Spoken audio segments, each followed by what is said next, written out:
오늘 우리에게 주시는 하나님의 말씀은 사무엘상 4장 1절로 11절까지의 말씀입니다.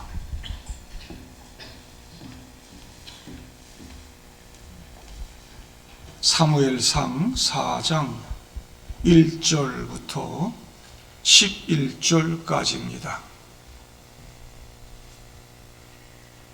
사무엘의 말이 온 이스라엘에 전파되니라. 이스라엘은 나가서 블레셋 사람들과 싸우려고 에벤에셀 곁에 진치고 블레셋 사람들은 아벡에 진쳤더니 블레셋 사람들이 이스라엘에 대하여 전열을 벌이니라. 그 둘이 싸우다가 이스라엘이 블레셋 사람들 앞에서 패하여 그들에게 전쟁에서 죽임을 당한 군사가 4,000명 가량이라. 백성이 진영으로 돌아오매 이스라엘 장로들이 이르되 여호와께서 어찌하여 우리에게 오늘 블레셋 사람들 앞에 패하게 하셨는고 여호와의 언약궤를 실로에서 우리에게로 가져다가 우리 중에 있게 하여 그것으로 우리를 우리 원수들의 손에서 구원하게 하자 하니 이에 백성이 실로에 사람을 보내어 그룹 사이에 계신 만군의 여호와의 언약궤를 거기서 가져왔고 엘리의 두 아들 홈니와 비느하스는 하나님의 언약궤와 함께 거기에 있었더라. 여호와의 언약궤가 진영에 들어올 때에 온 이스라엘이 큰 소리로 외치매 땅이 울린지라. 블레셋 사람이 그 외친 소리를 듣고 이르되 히브리 진영에서 큰 소리로 외침은 어찌 됨이냐 하다가 여호와의 궤가 진영에 들어온 줄을 깨달은지라. 블레셋 사람이 두려워하여 이르되 신이 진영에 이르렀도다 하고 또 이르되 우리에게 화로다. 전날에는 이런 일이 없었도다. 우리에게 화로다. 누가 우리를 이 능한 신들의 손에서 건지리요. 그들은 광야에서 여러 가지 재앙으로 애굽인을 친 신들이니라. 너희 블레셋 사람들아 강하게 되며 대장부가 되라. 너희가 히브리 사람의 종이 되기를 그들이 너희의 종이 되었던 것 같이 되지 말고 대장부같이 되어 싸우라 하고 블레셋 사람들이 쳤더니 이스라엘이 패하여 각기 장막으로 도망하였고 살육이 심히 커서 이스라엘 보병에 엎드러진 자가 3만 명이었으며 같이요 하나님의 궤는 빼앗겼고 엘리의 두 아들 홈니와 비느하스는 죽임을 당하였더라. 아멘. 어느 오래된 유대교 회당에서 예배 중에 기도가 드려질 때 신도들 중에 절반은 일어섰고 나머지 절반은 앉아 있었습니다. 앉아 있던 사람들은 서 있는 사람들에게 앉으라고 소리쳤고 서 있던 사람들은 앉아 있는 사람들에게 좀 일어서라고 소리를 쳤습니다. 새로 부임한 랍비는 어찌할 바를 몰랐습니다. 신도들은 그에게 우리 회당에서 가장 나이가 많은 그 신도에게 가서 자문을 좀 구해보시라고 제안을 했습니다. 랍비는 98세 노인이 실제 우리 이 회당의 전통이 무엇인지 알려줄 수 있을 거야 기대를 하면서 그를 찾아 요양원으로 갔습니다. 그분을 만나서 묻습니다. 기도 시간에 서 있는 것이 전통인가요? 그 노인이 아니요, 그건 전통이 아닙니다 라고 대답했습니다. 그럼 기도할 때 앉는 게 전통인가요?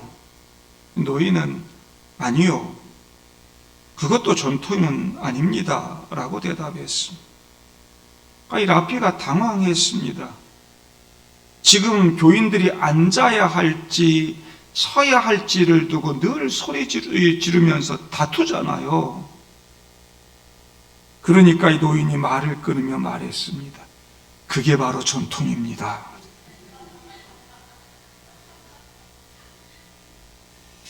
그들의 예배에 하나님은 어디 계신 걸까요? 전통과 형식에 가두어 버린 그런 하나님.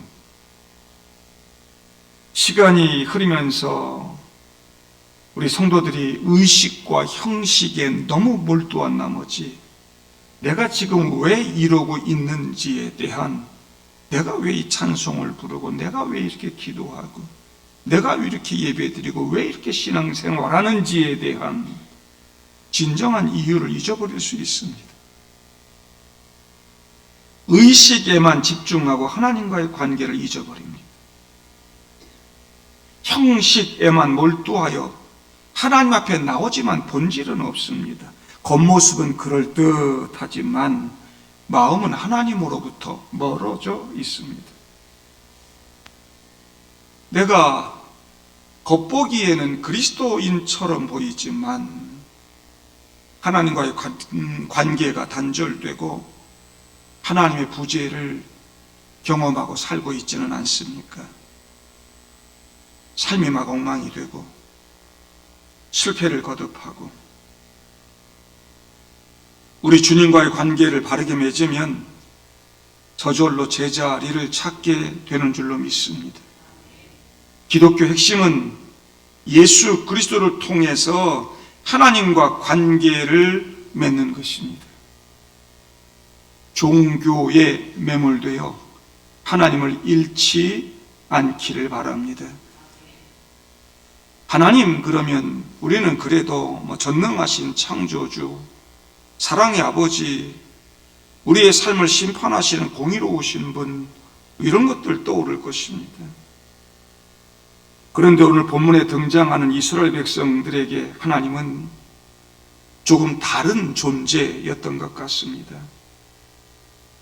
그들에게 하나님은 언약궤라고 하는 상자 안에 담겨 필요할 때마다 꺼내 쓸 수 있는 요술방망이와 같았습니다.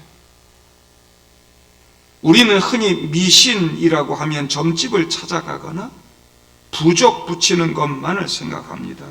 그러나 기독교 신앙 안에도 무서운 미신이 존재하지요.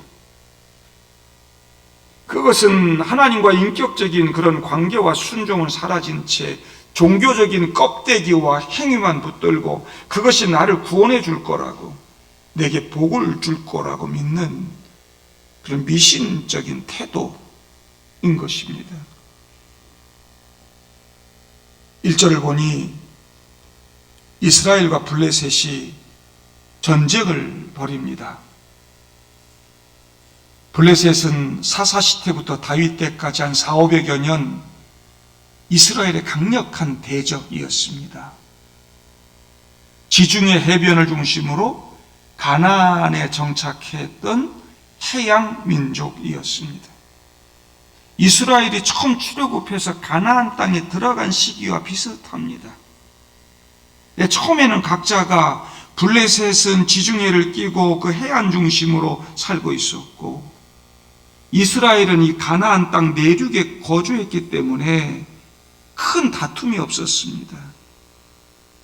그러다가 인구가 늘어나기 시작하니까 땅이 좁아지지 않겠습니까? 그래서 블레셋은 그 지중해 쪽에서 동쪽 가나안 내륙으로 확장하려고 하고, 이스라엘은 서쪽 지중해 쪽으로 더 뻗어가려고 하고, 그러다 보니 어떤 현상이 일어나겠어요? 서로 충돌하는 거죠. 근데 이 싸움은 애초 싸움이 안 되는 싸움입니다. 여러분, 가나안 땅에 블레셋 군대의 주둔지가 있었어요. 이스라엘은 블레셋에 거의 지배를 받고 있었다고 해도 틀린 말 아닙니다. 블레셋은 철기 문명을 가졌어요. 이스라엘은 그때까지도 청동기 문명이었어요. 이 사무엘상 뒤에 보면 이 블레셋과의 전쟁에서 칼을 가진 자는 사울과 그 아들 요나답 뿐이었다고 기록하고 있어요. 블레셋에만 철공이 있었어요. 이스라엘이 철기무기 갖지 못하도록 철저하게 통제했어요. 이스라엘 백성들은 농기구 하나 만들려고 해도 블레셋 땅에 가서 만들어 왔어야만 했어요. 이런 상황에서 오늘 이스라엘과 블레셋이 전쟁을 하고 있다. 이스라엘은 에베네셀에 진치고 블레셋은 아벡에 진치고 가운데 계곡을 끼고 양 언덕에 군대가 진영을 펼치고 서로 대치하고 있습니다. 이스라엘이 진친 에벤에셀을 여러분 도움의 돌이란 뜻입니다. 에벤에셀, 도움의 돌. 나중에 사무엘 때 하나님이 여기까지 우리를 도우셨다는 승리의 기념비가 세워진 것이죠. 블레셋이 진친 아벡이라고 하는 이 뜻은 강하다는 뜻입니다. 요새라는 뜻입니다. 어디가 이길까요? 이스라엘이 패배했습니다. 도움의 돌이라고 하는 뜻의 장소에서 그들은 아무런 도움도 받지 못하고 4,000명이 죽는 패배를 당합니다. 패배 후에 장로들이 모였습니다. 3절에 그들이 묻죠. 여호와께서 어찌하여 우리에게 오늘 블레셋에게 패하게 하셨는고? 질문은 완벽했습니다. 모든 주권이 하나님께 있음을 인정하는 듯 보이기도 합니다. 근데 질문 자체는 옳았지만 하나님께 드린 질문은 아니었습니다. 그들은 좌절감을 표출했을 뿐 진정으로 하나님을 찾으려고 하는 의도가 없었습니다. 그들의 대답에 이어지는 결론을 보면 이건 신앙이 아니라 그저 종교적인 표현에 불과했습니다. 여호와의 언약궤를 실로에서 우리에게로 가져다가 우리 중에 있게 하여 그것으로 우리를 구원하게 하자. 좋아요. 그러면 문제가 다 해결될 겁니다. 하나님의 궤만 가져오면 전쟁에서 승리할 수 있을 거예요. 근데 여러분 여기서 결정적인 단어가 뭐냐? 그것으로. 그 사람들은 하나님이 우리를 구원하시게 하자 이 말이 아니라요. 언약궤라고 하는 물건으로 그것으로 우리를 구원하게 하자고 말했습니다. 여기 우리 중에 있게 하여, 이게 정확한 번역은 그것이 우리와 함께 가게 하여 이 말입니다. 이스라엘 백성들은 하나님이 아니라 그것, 언약궤를 신뢰했던 것이죠. 패배에 대한 그런 잘못된 진단을 내리고 더 잘못된 처방을 하고 있습니다. 그들은 하나님을 인격으로 대하지 않고 힘을 가진 물건으로 대했습니다. 이것이 미신이 만들어지는 시작입니다. 이스라엘 백성은 언약궤를 성공을 가져다 줄 행운의 부적으로 여겼습니다. 언약궤는 조각목, 아카시아 나무로 만들어지고 금으로 쌓은 상자였습니다. 그 안에는 십계명이 새겨진 두 돌판, 만나 항아리, 아론의 쌍난 지팡이가 들어 있습니다. 금으로 된 이 뚜껑이 바로 속죄소입니다. 그리고 그걸 시은좌라 그러죠.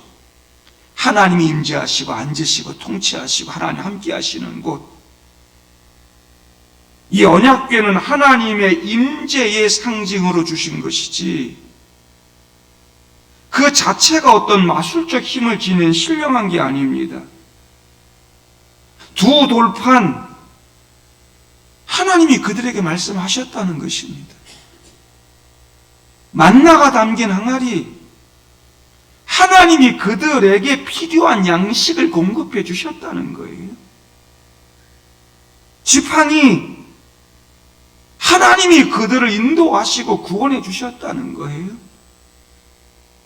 하나님이 그렇게 말씀하시고 먹이시고 인도하셨다는 걸, 그렇게 하나님이 그들 가운데 임재하시고 통치하시면서 다스리셨다는 걸, 우리와 함께 하신다는 걸 언약궤를 보면서 기억해야 되고 하나님 바라봐야 되는데, 그런데 지금 이스라엘은 전쟁에서 승리하기 위해 하나님이 아니라 그거 언약궤를 원하고 있습니다. 하나님의 언약궤가 미신이 되었습니다. 4,000명이 죽는 패배를 경험하고 그들이 먼저 해야 할 일은 회개하고 돌아와 하나님과의 관계를 회복하는 일이었습니다. 부르짖고 기도해야 했습니다. 그런데 기도했다는 말이 없습니다. 기도했다는 그런 증거가 하나도 없어요. 기도한 사람이 있었더라면 이런 말도 하나도 없습니다. 철기 무기를 가진 블레셋은 이길 수 없는 존재인가? 앞에 사사기에서 사사 삼갈이 소 모는 막대기로 블레셋 사람 600명을 쳐 죽였습니다. 사사 삼손은 나귀 턱뼈로 블레셋 사람 1000명을 쳐 죽였습니다. 이런 승리를 주신 하나님께 기도하고 회개했다면 한 번의 패배로 끝났을 것입니다. 3만 명이 죽는 끔찍한 패배는 없었을 것입니다. 그들이 지금 블레셋 철기 무기 때문에 진 거 아닙니다. 무너진 영적 현실에 대한 하나님의 심판으로 진 것이잖아요. 홈리와 비느하스, 그들의 죄 보면서 하나님께서 심판을 지금 예고해 놓으셨다고 앞에서. 그런데도 그들은 하나님께 무릎 꿇는 것이 아니라 언약궤를 미신처럼 들고 갑니다. 하나님께 고난의 이유를 묻고는 답은 자기 마음대로 정하고 사는 우리들하고 비슷하죠. 고난이 오면 실패가 있으면 하나님 왜 이런 실패를 내게 주십니까? 왜 실패가, 이 고난이 우리에게 있단 말입니까? 하나님께 물어요. 오늘 장로, 여기 이스라엘 장로들처럼 하나님 왜 우리에게 이런 실패를 주셨는고? 그러면 정답을 하나님에게서 찾아야지. 하나님께 더 무릎 꿇어야지. 하나님께로 돌이키고 하나님의 뜻으로 살아야지. 근데 그걸 해결하는 방식은 나에게서 찾더라. 세상에서 찾더라. 여러분, 백성들이 언약궤를 가져가고 제사장들이 그들을 뒤따랐다 그랬습니다. 당시 제사장들이 누구라? 홈리와 비느하스. 그 그림 참, 여러분, 이길 수 있겠습니까? 이들은 하나님의 재물을 갈취하고 회막에서 수종드는 여인들과 동침하고 하나님을 멸시했던 자들입니다. 하나님은 이미 그들에게 심판 예고하셨다고요. 지금 그 심판이 이루어지고 있는 것이라고요. 그런데 언약궤의 홈리와 비느하스, 이길 전쟁도 지지 않겠습니까? 그들은 회개하지 않습니다. 언약궤만 전쟁터로 들고 가면 다 된다고 하는 미신적인 생각을 했습니다. 하나님의 뜻이 아니라 자기들의 판단이었습니다. 이미 하나님으로부터 마음이 멀어진 상태에서 이스라엘 장로들은 언약궤를 통해 하나님을 조종하려 했습니다. 마치 하나님이 억지로 끌려가는 것 같지 않습니까? 그러다가 하나님이 그거로 끝나는 게 아니고 블레셋에 가 유배 생활하는 거 아닙니까? 언약궤가 이리저리 정말 그들 마음대로, 그들 생각대로 그 속에 하나님이 계시는 거라면 하나님이 끌려가고 하나님이 적들에게 져가지고 블레셋에 여기저기 유배해 다니고 지금 그런 거 아닙니까? 지금 그런 모습을 그들이 만들고 있습니다. 하나님 우리의 종이 아닙니다. 우리는 그분을 우리의 목적을 위해서 이용할 수 없습니다. 우리는 하나님과 흥정하는 것이 아니라 그분께 순종해야 되고 그분의 언약 앞에 무릎 꿇어야 되는 거지요. 언약궤도 장대에 매달았던 불뱀도 그 어떤 물건이나 방법에도 마법적인 힘은 내재되어 있지 않습니다. 힘은 오직 하나님께만 있는 것입니다. 삶의 거룩함은 회복하지 않으면서 종교적인 도구만 앞세워서 하나님의 도움을 강요하는 그런 태도, 이것이 지금 우리가 만들어가는 종교는 아닌지 되돌아봐야 합니다. 우리 기독교를 그렇게 종교로 만들고 도구로 전락시키고 있지는 않은지, 미신으로 만들고 있는 건 아닌지, 우리 하나님께 미신의 공식을 적용할 수 없습니다. 기독교는 무슨 의식이나 예식이나 형식이 얽매인 종교가 아닙니다. 기독교는 오로지 하나님과의 관계 속에서 나온 것입니다. 우리 하나님 찾고 하나님 바라봐야 됩니다. 힘은 거기 있는 것이고 도움은 거기에서 오는 것입니다. 우리의 믿음은 오직 하나님께 있습니다. 방법이나 형식이 아닙니다. 관계를 빼놓고 그거 언약궤에만 집중하면 아무것도 얻을 수 없는 것입니다. 하나님과의 관계보다 의식이나 사물을 더 중시할 때 우리는 하나님 잃게 되는 것입니다. 형식만 집중하면 결국 종교만 남게 됩니다. 그게 미신이고 그게 우상숭배입니다. 유대교가 그렇게 미신이 되고 우상숭배가 되어버렸습니다. 요즘도 많은 그리스도인들 현관이나 문에 십자가 걸어놓으면 집안일 잘 될 거라고 믿고 그러지 않습니까? 십자가 걸어놓으면 귀신도 도망갈 거야, 그러지 않습니까? 우리는 참 하나님이신 그분을 잃어버렸습니다. 보세요. 이스라엘 군대 보세요. 언약궤가 이스라엘 진영에 들어오니까 이스라엘은 막 땅이 울리도록 크게 소리를 지릅니다. 이제 이겼다고 확신합니다. 언약궤가 승리를 준단 말입니까? 승리에 대한 집착이 만들어낸 그들의 광기, 그들의 하나님을 종교로 미신으로 만들어버린 그들의 광기 아닙니까? 언약궤가 종교가 되고 미신이 됐습니다. 우리도 소리를 지르는 때가 있죠. 금요기도회 때. 금요기도회 때 엄청나게 우리는 큰 소리로 찬양도 부르고 막 통성기도 막 하고 쥐라우 부르짖습니다.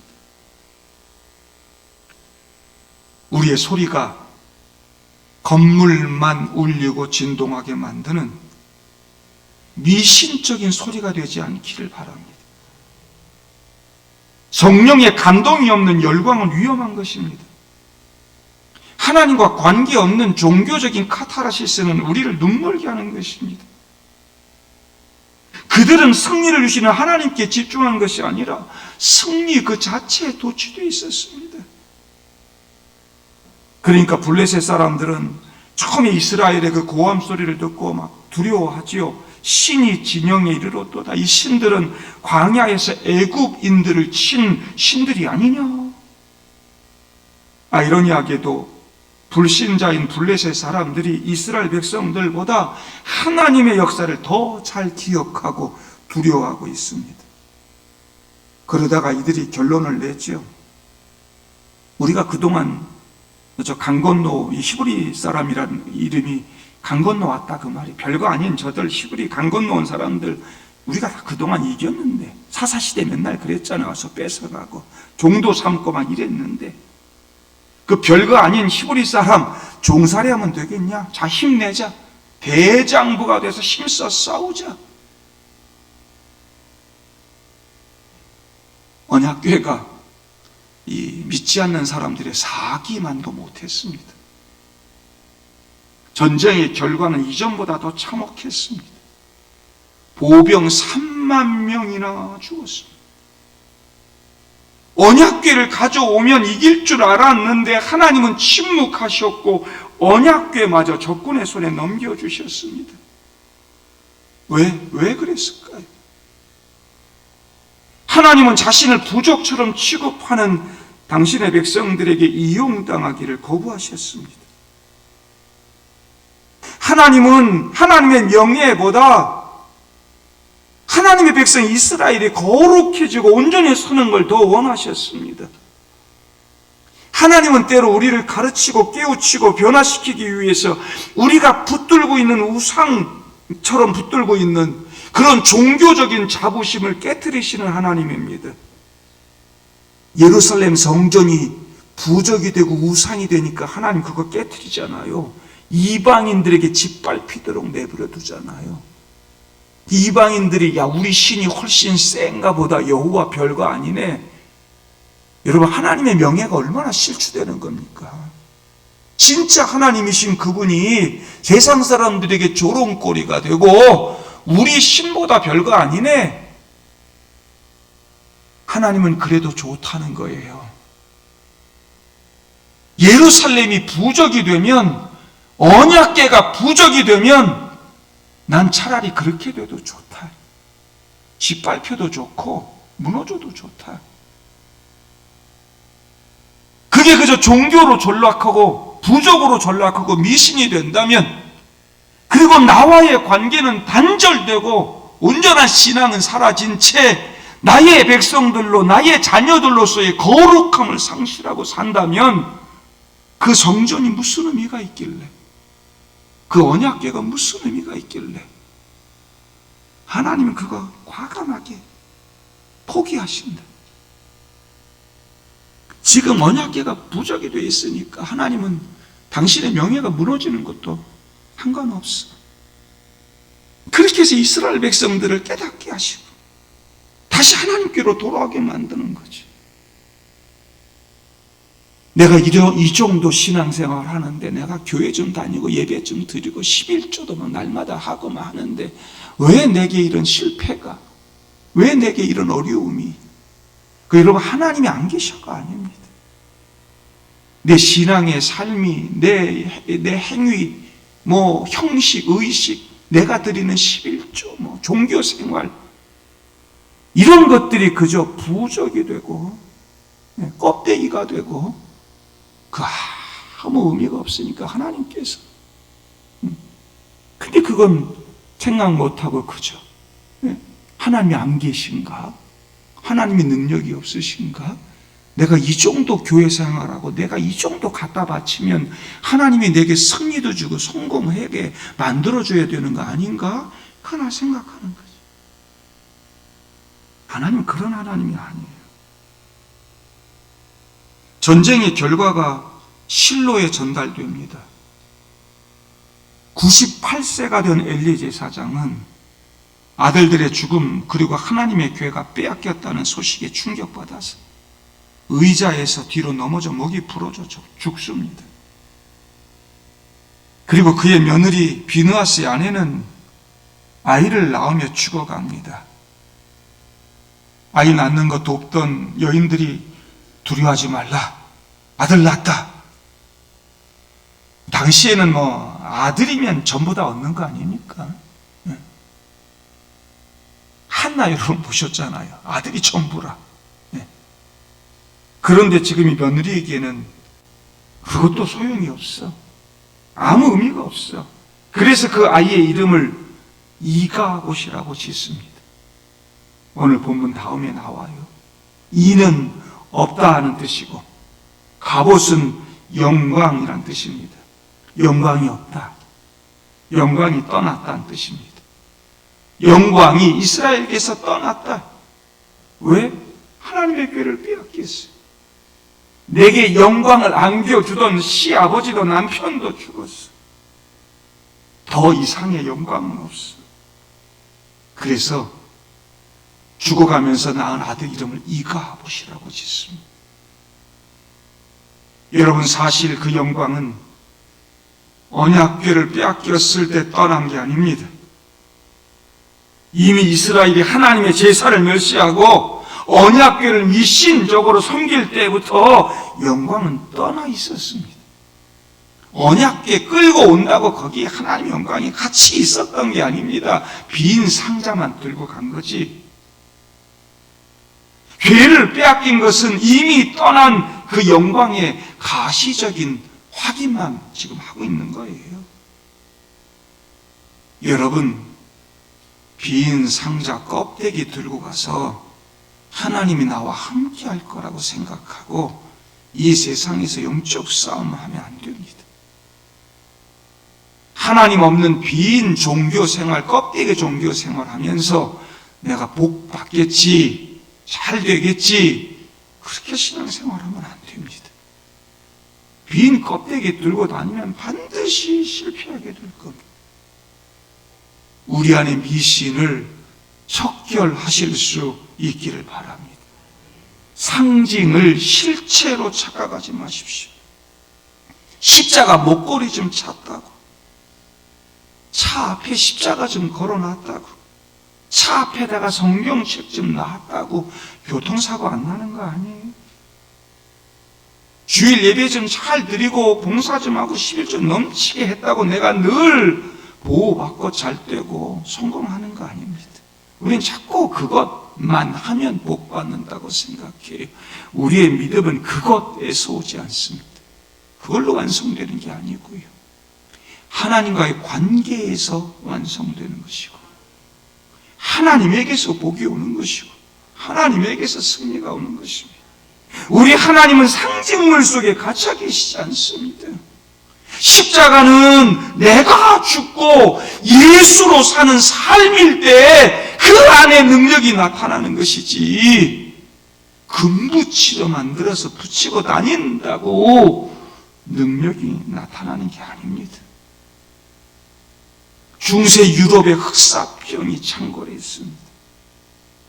많은 사람들이 교회에 몰려들었습니다. 교회 바글바글 교회로 와서 기도하고 그들이 아주 존귀하게 막 영험하게 여기는 성물을 만지면서 막 기도했습니다. 흑사병 더 많이 퍼져갔습니다.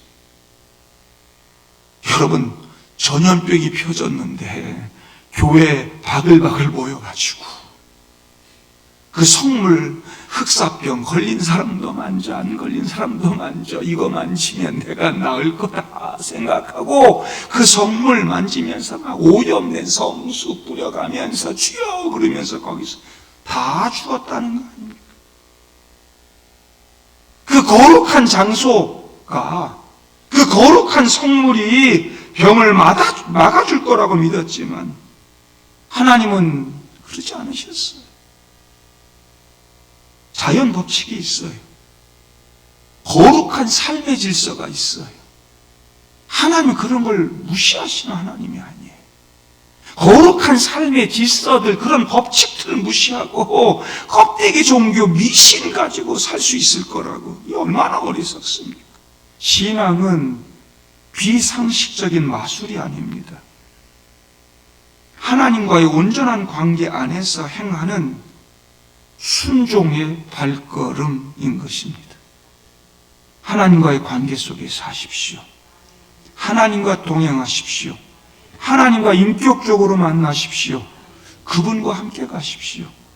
그 안에 참된 승리가 있는 줄로 믿습니다. 하나님 이용하지 마시고 하나님을 경외하시길 바랍니다. 급할 때만 무슨 미신 찾아다니듯이 막 점치러 다니듯이 막 하나님 찾고 그러지 말고, 문제만 생기면 주여 막 이번만 한번 뭐 이러지 말고. 그러면 이스라엘 장로들이 그 궤 들고 전쟁터 간 거랑 뭐가 다르다는 말입니까? 하나님은 우리의 비서나 종이 아니다. 우리의 왕이시다. 그분의 통치를 받고 다스림 받아야 사는 거지. 그분을 마음대로 이용하고 뭐 부린다고 되는 게 아니다. 여러분, 하나님이 여러분의 왕이 되시기를 바랍니다. 이제 저와 여러분들의 삶이 이가봇에서, 이가봇 뜻이 뭐라고요? 하나님의 영광이 떠났다. 이가봇에서 에벤에셀로 옮겨갈 수 있기를 바랍니다. 하나님 없는 에벤에셀은 실패의 땅이었습니다. 그러나 하나님이 함께하는 에벤에셀은 승리의 땅이 됩니다. 나중에 7장에 가서 볼 겁니다. 여러분, 사무엘상 7장에서 사무엘은 백성들에게 말합니다. 전심으로 여호와께 돌아오려거든 이방 신들을 제거하고 마음을 여호와께로 향하여 그만을 섬기라 그랬습니다. 영광이 떠난 이가봇의 상태를 회복하는 방법은 다시 언약궤 그 상자를 찾아오는 것이 아닙니다. 내 마음을 하나님께로 향하는 것입니다. 오직 그 하나님만 섬기는 것입니다. 그래서 그 미스바에서 그들이 막 회개하고 하나님 찾고 하나님 부르짖고 하나님만 섬기겠다고 결단할 때 위대한 승리를 맛보고 비로소 거기에 기념비 세우고 여기가 진짜 에베네셀이야 그러지 않습니까? 하나님이 여기까지 우리를 도우셨다. 여기가 진짜 에베네셀이 되기를 바랍니다. 이스라엘이 4,000명, 3만 명 죽어나간 껍데기 가짜 에베네셀 아니고 하나님이 함께 하심으로 위대한 승리를 경험했던 그 진짜 에베네셀. 날마다 그 에베네셀의 은혜를 누리고 하나님이 여러분들 도와주시고 함께 하시는 그런 놀라운 기적, 그런 승리 맛보고 사는 여러분들 다 되시기를 주님의 이름으로 축복합니다. 함께 기도하겠습니다.